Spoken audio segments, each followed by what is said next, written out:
ер және әйел бір-бірлеріне киім сияқтысыңдар деді. Киім сияқты дегеннің мағынасын ғалымдарымыз түсіндіргенде, киім адамға біріншіден жылу сыйлайды.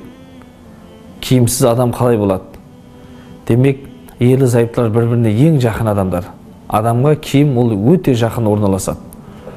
Демек, ерлі-зайыптылар да бір-біріне өте жақын, бір-біріне сырлас, мұңдас, құпиясы барлығы ортасында болу керек.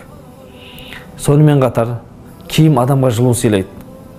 Дәл сол сияқты ерлі-зайыптылар да бір-біріне жылу сыйлау керек. Киім адамның абыройын қорғайды. Ерлі-зайыптылар да бір-бірінің абыройын қорғау керек, ар-намысын қорғау керек. Халықтың көзінше масқаралап, ондай жат істерден аулақ болу керек.